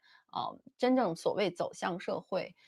你都在一个他们给你织的一个巨大的这种笼子里面。原因是什么呢？是他先控制生产资源，他先控制掉你的。这个生活的所有来源。就是你没有属于自己个人的任何独立的产权和财产和生活能力和生活资源，一切的东西都被集体、都被政权力拿走了，都被这个制度拿走了。然后你就因此不得不成为这个制度的一部分，就是你或者加入它，或者被它消灭嘛。那么这是生产资源层面，那认知层面也是这样子的，就是我们受到的所有的教育，所有的讨论，都是以抹杀个人的存在、个人的快乐、个人的感受、个人的这种发展的机会为导向的。就是你个人发展的越不好，他才控制你才越来有机会嘛。那你个人很明白的话，我怎么控制你的脑子呢？如果你个人那么有独立思想，我怎么能放毒骗你呢？我怎么能指使你让你干什么你就干什么呢？所以，他在所有的话语导向上都是在抹杀个体的，让你看集体。可是，当出了问题的时候，所有的都是个体的，所有都是个人的，所有都是个案的，因为他就是怕你知道不是你个人的问题，是大环境的问题，是制度的问题。但说一下大环境，在这个过程中又不能因为大环境不好，就给个体的不作为和失职和作恶，理由，因为大环境就是每个个体构成的嘛。所以在这种一定要就是在读任何一条新闻的时候，一定要在3个维度上想问题。当事人个人做了什么？什么原因让他变成这样儿的？然后其他个体都在做什么？都在认知什么？就一定要把自己的这个个人存在和你的大环境这个关系要理解清楚，而且甚至要理解你作为一个个体，你跟你家庭、跟你的所谓的同学、跟你所谓的单位同事中间有差异、有冲突都是非常正常的。因为个体存在是最重要的，而每一个个体的一起就构成了所谓的共同体，就是所谓的这个集体。而我们的所有的教育和洗脑都是永远告诉你有集体主义，但他们集体是最不管你个体的，然后个体在集体的这种大帽子下面就变成了这个沙子一样的存在，鸡粉一样的存在，特别有害。正好大家提到了这个个体。谢谢这个千元方人类命运共同体研究中心。哎呀，我是不知道人类命运共同体研究中心到底要研究什么样的共同命运。我按理说是个人文主义者，我也关心人类的共同命运。但人类命运共同体这个的概念，又是我刚才说的这个集体主义的一个异化、一个扭曲和歪曲。啥叫人类命运共同体？你为什么就不能说出来朴素价值？而且什么叫共同命运共同体？什么叫命运共？我反正不懂，我也实在不想进入对于他们这种讨论。但我就是想说，这个中心挂牌是王毅，那主任是谁呀？我不知道是谁。韭菜的共同命运韭菜的共同命运。哎呀，那个 Horace 还是叫 Horace，大生社区为什么会用这个事儿？我想了解一下缘由。让我想起香港人说的大声公，也就是扩音器真的好多人在讨论这个大声这个，那我正好说一下哈，我其实你们如果 follow 我 Twitter 的话，妈呀，我的这个直播可能这样还是怎么着，我占用了太多空间，我的电脑特别慢。我的 Twitter 你们去搜，就是正好给我自己做点宣传啊，先进入宣传时间。这是我的 Twitter，我的蓝天就是 Vivian Wu，这是蓝天，其实在我们的那个下面都有了。然后我昨天发了一个 Twitter，因为是蓝天上面的一个我上一次直播节目的观众，发了一个post，我非常感动。我不知道他今天在不在，我没想到他那天看我的那个跟李厚辰的直播，看的那么仔细，就他一边看一边啊、写 note，然后他写了一段话让我来读一下来回应这位观众的Horace 你的这个问题哈。他说一个有趣的细节，微微是大生姐系列节目一个有趣的细节，薇薇是大生姐系列访谈节目的主播，但是她并不希望被网友或身边的朋友称作姐，她希望通过这个品牌名字鼓励大家勇敢发声，无论性别。此外，大生姐这个名字也蕴含着对女性权利和生活环境不断改善的期望，这也是我的愿望。因为一个真正全面尊重女性的社会，不会容忍独裁专制的言行肆意蔓延。特别好。就是他解释了，因为我那天在节目里说了，就是我为什么叫大生。我今天详细的解释一下吧，虽然这个跟今天话题没关系哈。嗯，我刚才说了，因为我们生活的这样的集体所谓的集体主义，其实它背后是极权主义控制了。这样一个极权主义的环境里面，它就是要抹杀个体的独立思考、独立存在、那个独立行动、独立表达的。所以个体的声音从来都是小的。我们作为女生，我们从小那个被教育的还有我们没说，我一直没讲的东亚这个文化，东亚的这种父权文化和儒家文化，君君臣臣父父子子，女人无才便是德，温良恭俭让，对吧？对女性有大量的这种，我就说的是女性啊，在这个地方对女性有大量的，这种从言谈举止到个性发展到行为方式的这种认知，认识的这种压抑、压制和控制，就是集体施压嘛。那么，它表现为在社会层面有很多的这种，性别歧视、外貌歧视、行为歧视，给你的言行设置很多既定的框架。看一个人，先看他，尤其看女生，先看她是不是漂亮，是不是乖巧，是不是不大声说话，是不是温柔，是不是让在场的男士高兴，是不是让父母高兴，是不是让领导高兴，全是出于从权力上位和男权主义的这种思维，这种控制来的对于女性的评价。我从小在这种环境里生长，但是很不幸，我从小比较不驯服。但我从小就是好孩子，读书又是很好，又很会读书，又喜欢读书，所以我一直有一个成熟的早熟的自我的头脑和一个桀骜不驯的、从来不听话、爱说话、那个不遵守纪律的自由的行动。所以我从小就被教导不许乱说话，那个不许大声说话大人说话的时候不要插嘴。后来到职场的就是男人说话的时候不要插嘴，微笑着拖着腮帮子在饭桌上不管那些男的聊得多蠢、多无聊、多油腻，你也要听着。这就是一套对女性的个体的压抑。我相信这个不仅仅是女性，男性们，你们也有另一种社会压力和行为上的这种来自制度和文化的双重的压抑。嗯，我就很烦这个，所以还有一个原因是在大机构里，我以后会专门讲，就是机构媒体大机构里面也有这个问题，就是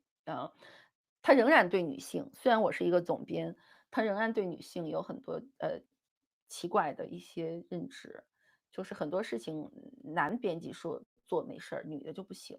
然后如果在比如说在新闻编辑室里头，都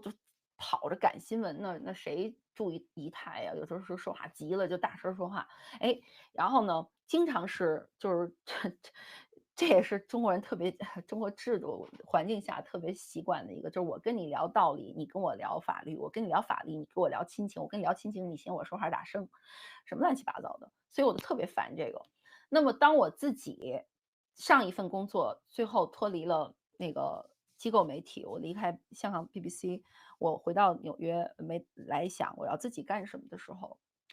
我就想把我刚才说的所有的这些从小到大的，从性别上、社会层面上、机构上给我的这些压迫，我都给它摆脱掉。然后我也想营造一种健康的公司文化和我们的社区文化，就是我鼓励每一个个体大声说话。发声，尤其是在中文的语境下，个体大声的说出自己的话，这件事儿太重要了。还有就是需要被放大的声音，我愿意给他们提供平台。而需要被放大的声音，它应该来自的不仅仅是所谓的有权利的人，有社会资源的人，成功的人，是我们每一个个体。所以我的英文名字叫 Mighty Voice，我的英文名叫 Mighty Voice。那么中文我们就团队啊，从我们的当时设计网站，从我们的设计师到我们的这些内容的这个几个小朋友，就大家就都在讨论，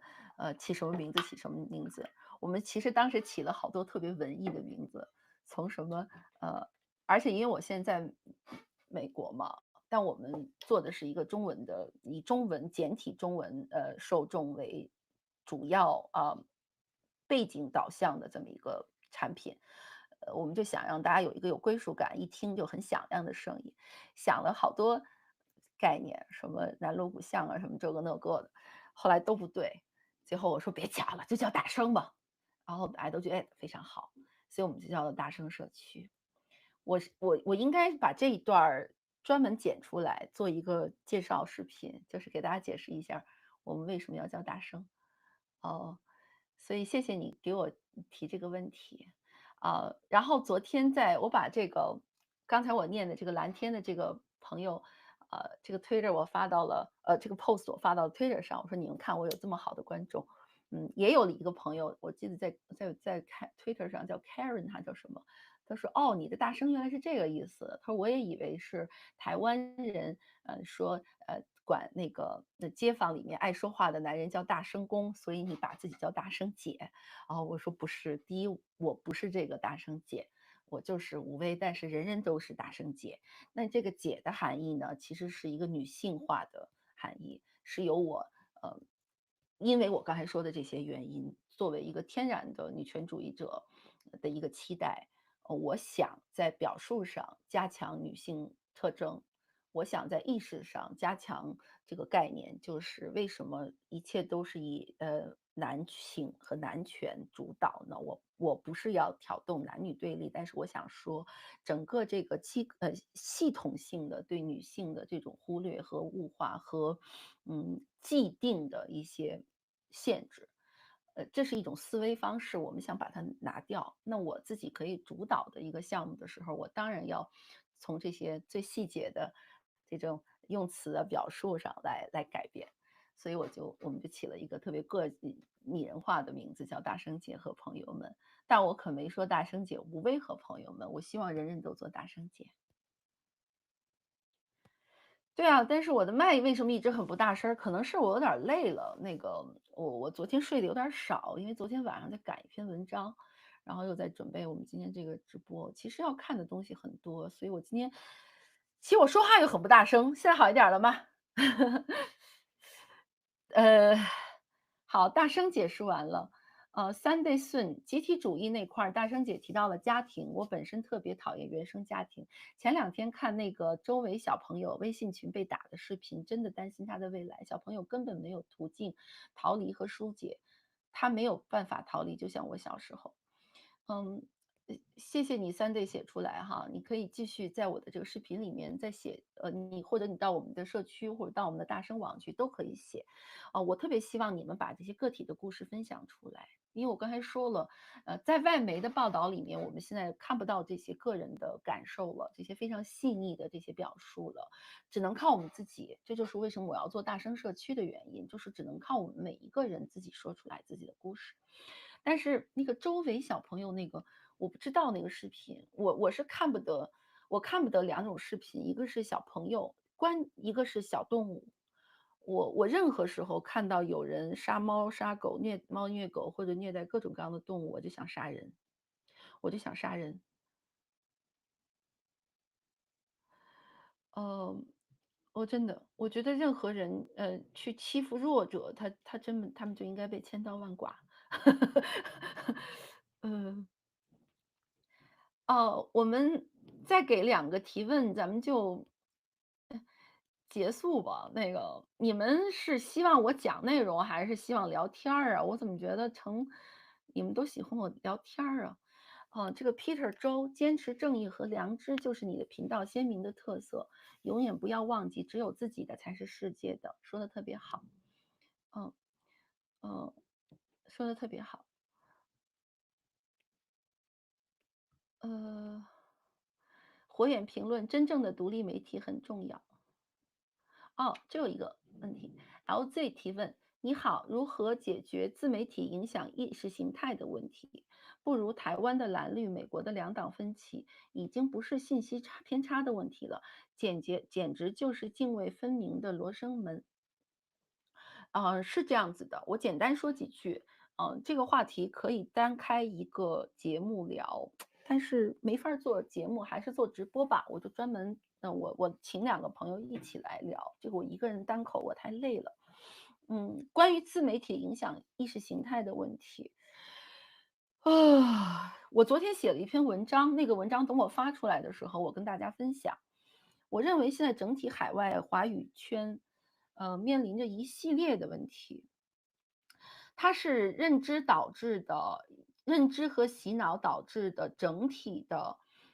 思维方式、表达方式，有毒。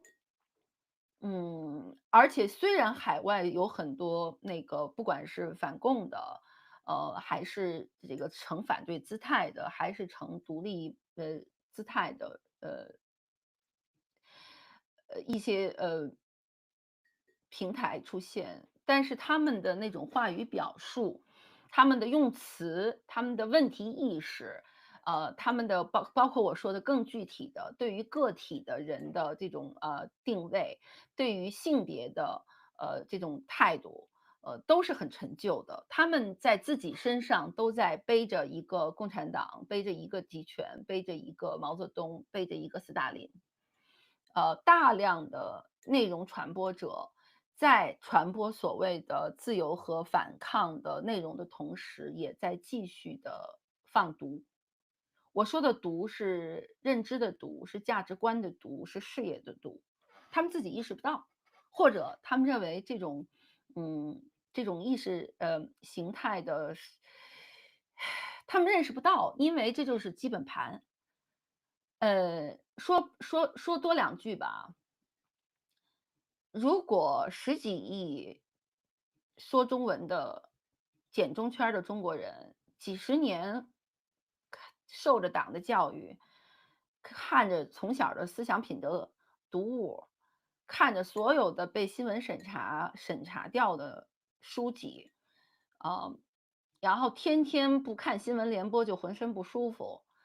呃，几十年下来，你身上的毒有多多，你自己意识不到。就是所有的10几亿人，既是这个体制的受害者，也是这个语言环境、思维环境的参与者。呃，我很久之前做节目的时候就说过这句话啊，就是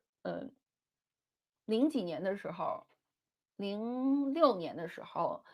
呃，南方周末有一篇文章，就是袁伟时，中山大学的历史系教授袁伟时老师写过一篇文章，就是中国的狼奶文化。他的逻辑就是说，人人都喝了狼奶。他说的狼奶就是我刚才说的整个的这一套，呃，洗脑体制、意识形态体制、权力控制体制，人人都喝了这个狼奶。你喝了奶，你的身上是泛着狼奶的味道的，包括我自己，包括我们只要在中国生活过的人。这个没有歧视，也如果很多人不舒服，我觉得也很正常。但是大家一定要有这个意识，就是我们只要来自那个环境，我们每个人都逃不过，逃不过。它是现实，但它不是命运，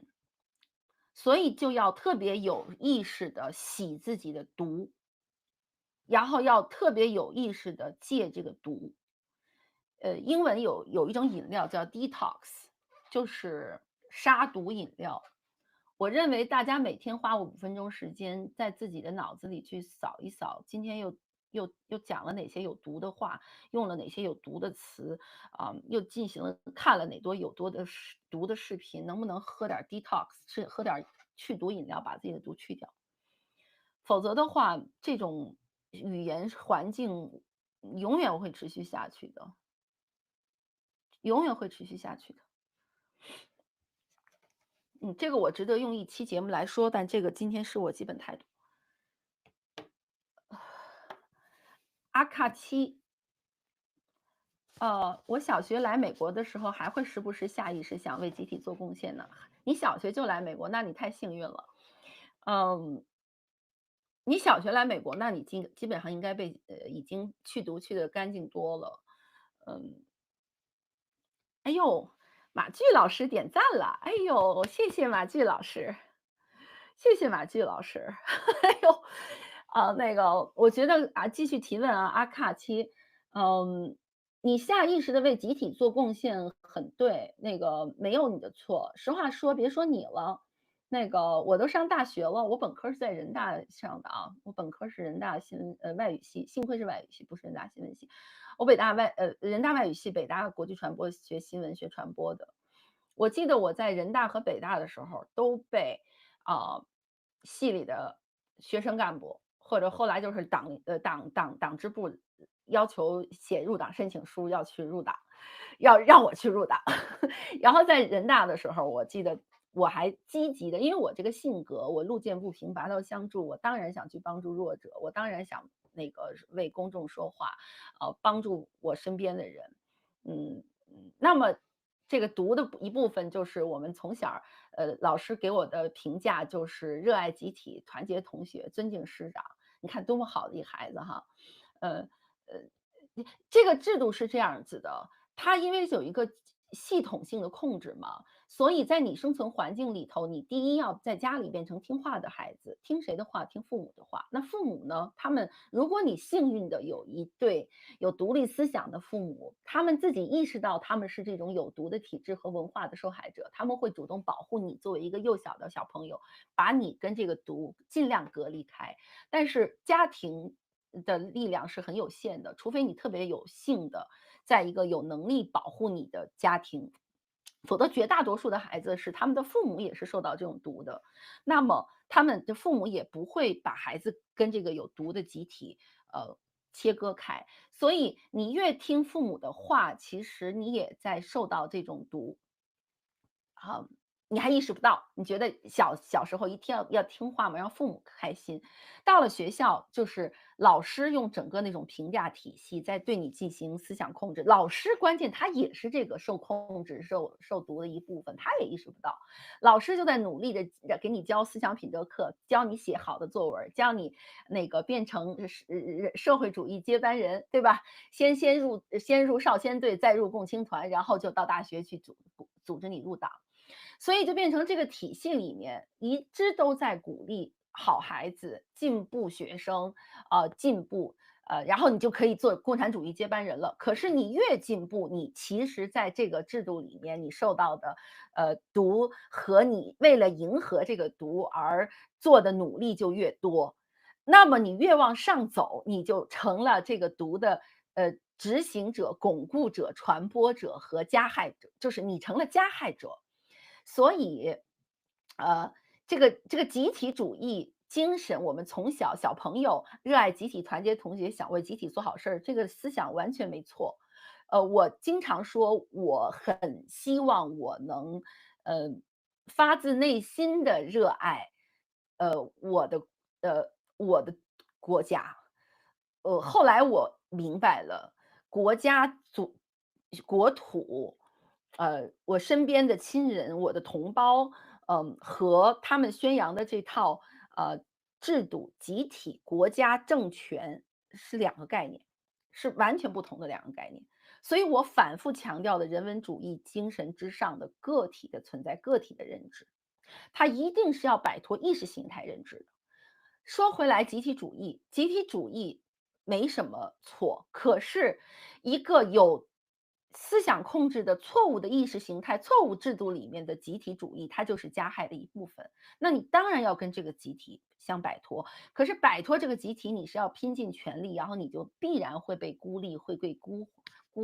化，你就个人感到孤独，你就变成了一个落后的。所以，从小想做好孩子、想进步的小朋友，当然会面临这些压力，这些集体主义的压力。所以我后来明白了，当你成熟了以后，你会意识到，我们的所有的努力就是先完善自己的强大内心，完善自己的知识头脑，然后进而有更多的能力和力量去反抗这种系统性压迫、系统的对个人的这种控制。那如果每个人都有意识的话，这个控制体系在你身上就没有作用了。我们中国人中国人就有希望了。唉，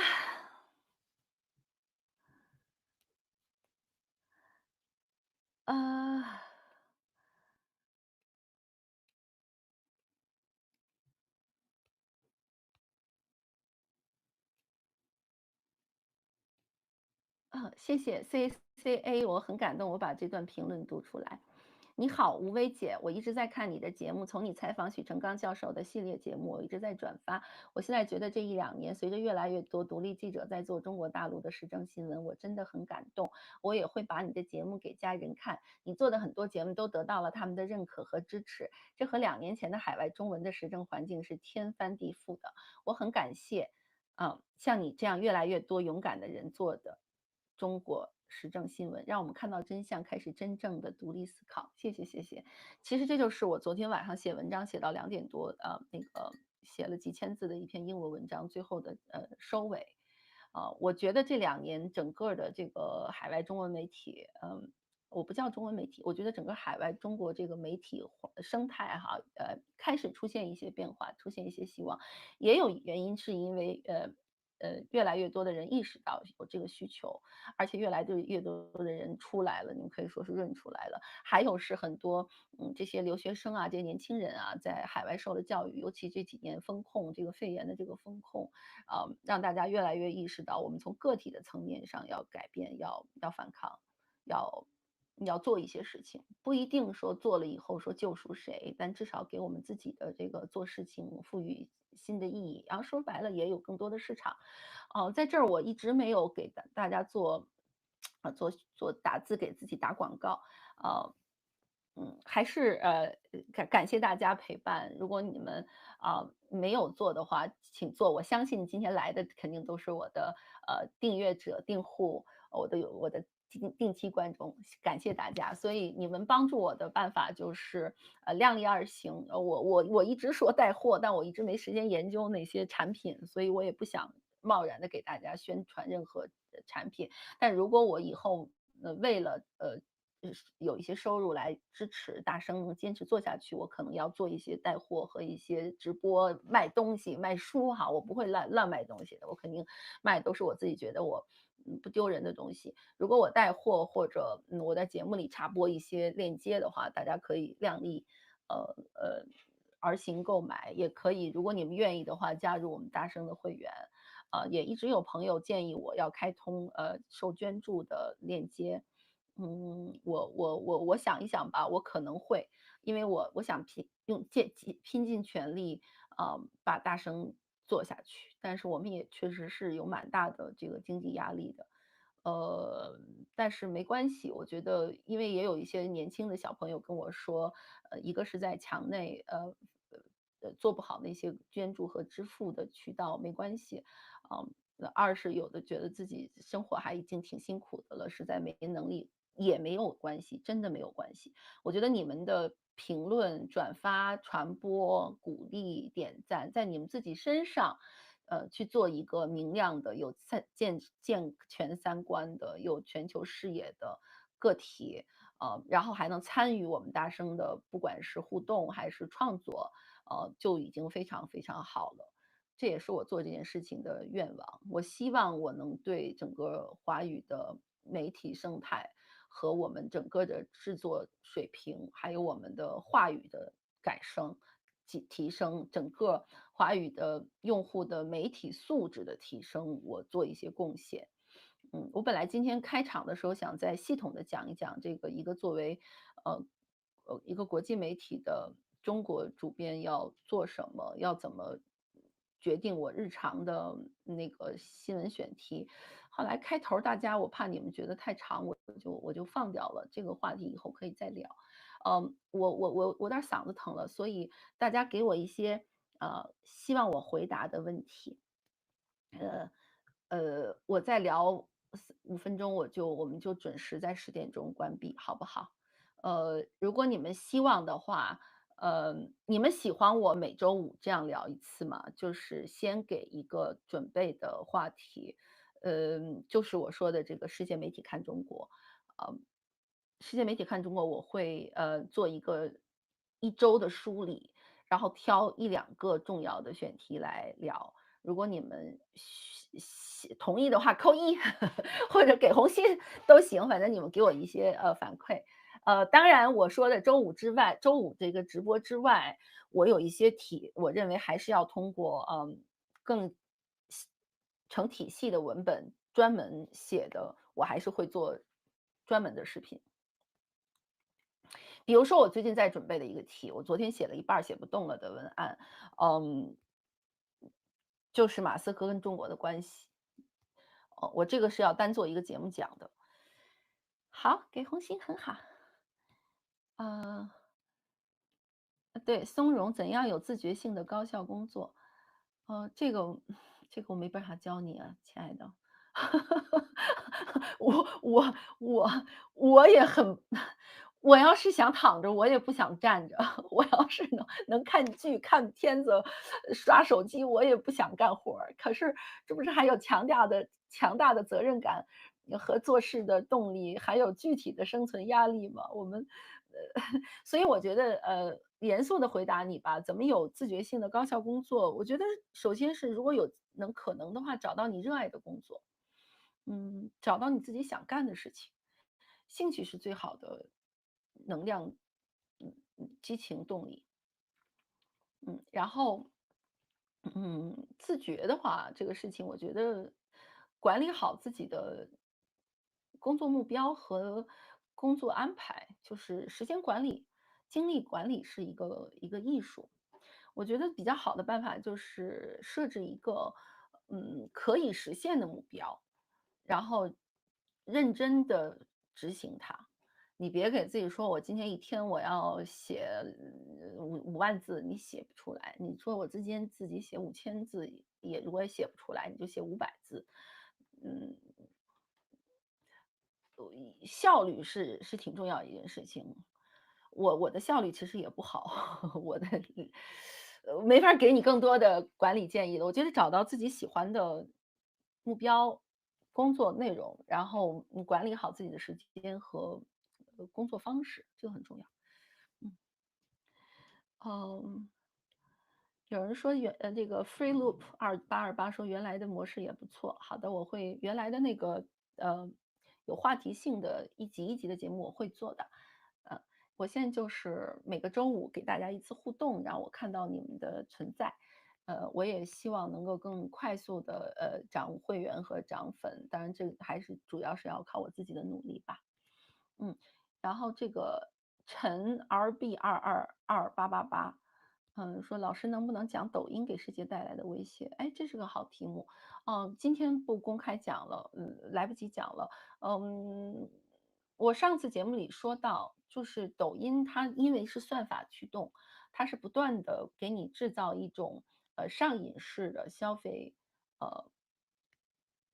存在感。就是它有很多科学研究和报道都已经分析了，抖音它因为它不断的给你提供肾上腺刺激，让你在刷某一种东西的时候产生视觉愉悦，进而产生，心理愉悦，但这些都是假的，就跟吸毒是一样的。所以第二件事情，它会用算法来算到你的兴趣点，你喜欢看什么，它就不停的给你提供什么，这样就会把你，留住和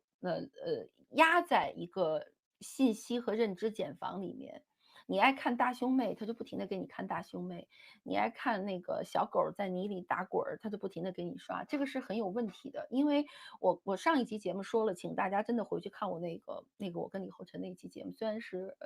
闲聊，但其实信息量很大很大的。我说到一个点就是，抖音这种短视频和机构媒体或者就叫有质量的媒体内容做的东西不一样的就是，后者是为了给你提供更有帮助的信息，使你形成更好的思考方式的。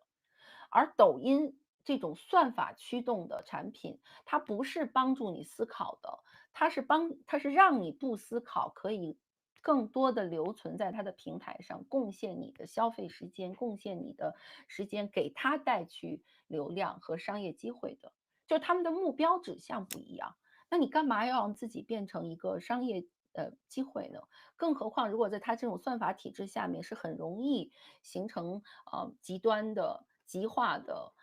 这种就是各种迎合情绪的东西会更好传播，迎合暴力、迎合